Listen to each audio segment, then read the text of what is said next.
Friends, வீட்டில் வாஸ்துப்படி எந்தெந்த மரங்கள் வளர்க்கக்கூடாதுங்கிறத பற்றி தான் இந்த வீடியோவில் பார்க்க போகிறோம்.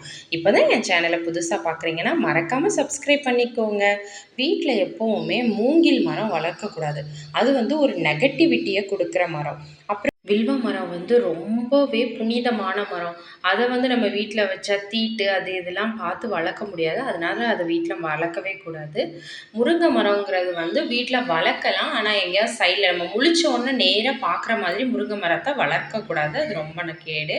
அப்புறமா கருவேப்பிலை மரமும் அதே மாதிரி தான். நம்ம முழிச்ச உடனே ஃபேஸ் பண்ணுற மாதிரி இருக்கக்கூடாது. பின்னாடி வச்சு வளர்க்கலாம். அப்புறமா புளிய மரம் வீட்டில் இருக்கவே கூடாது. ஏன்னா அது எதிர்மறை ஆற்றலை தான் ஸ்ப்ரெட் பண்ணக்கூடியது. அப்புறமா தென்னை மரம் ஒரு மரம்னு வீட்டில் வளர்க்கக்கூடாது. 2 அதற்கு மேற்பட்ட மரங்கள் வளர்க்கலாம். அது ரொம்ப நல்லது தான். ஒரு மரம்னு வளர்க்கக்கூடாது. ஆலமரம் விருட்சமானது. அது கோயில் மாதிரி புனிதமான இடத்துலலாம் இருக்கலாம். வீட்டில் வச்சா அது பெரிய அளவில் வளரவும் செய்யும். அதை வைக்க வேண்டாம் வீட்டில்.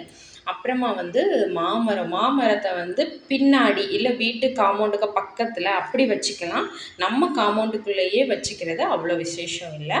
அப்புறம் ஒத்தை பனைமரமே மோஸ்ட்லி வைக்கக்கூடாது.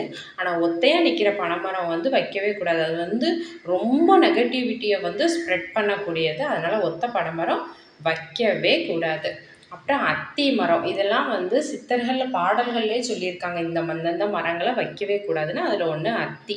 அப்புறம் நாவல் மரமும் நெகட்டிவிட்டியை ஸ்ப்ரெட் பண்ணும். ப்ளஸ் பழைய காலத்தில் சொல்லியிருப்பாங்க இதிலெல்லாம் பேய் இருக்கும் அப்படின்னு. புளிய மரம், நாவல் மரத்துலலாம் அதில் ஏதோ சயின்டிஃபிக் ரீசன்ஸ் இருக்கிறனால அதை வீட்டில் வளர்க்கவே கூடாது. ரொம்பவே நல்லதில்லை. அதனால் வாஸ்துப்படி நாவல் மரத்தையும் வளர்க்கக்கூடாது. அப்புறம் எருக்கஞ்செடி. இப்போ நம்ம பிள்ளையாருக்குன்னு சொல்லிட்டு வீட்டில் வெள்ளருக்கு எல்லாம் இருக்கவே வளர்க்குறோம். ஆனால் அது எப்போவுமே வீட்டில் எருக்கஞ்செடி வளர்க்கக்கூடாது. வெளியே வளர்த்துக்கலாம். அது மாதிரி அரளிப்பூவும் வீட்டில் வளர்க்கக்கூடாது. அது பகையை ஏற்படுத்தும். பக்கத்து வீட்டில் அங்கே இங்கேன்னு இந்த செடி வளர்த்தோன்னா நமக்கு பகைவர்கள் அதிகமாவாங்க. அதனால் இதை வளர்க்கக்கூடாது. ஊமத்தங்காய் ரொம்பவே விஷத்தன்மை உள்ளது.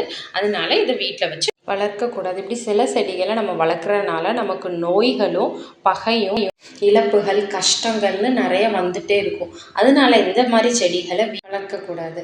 என்னோடய சேனல் பிடிச்சிருந்துன்னா மறக்காமல் சப்ஸ்கிரைப் பண்ணிக்கோங்க. பாய். நெக்ஸ்ட் வீடியோவில் பார்க்கலாம்.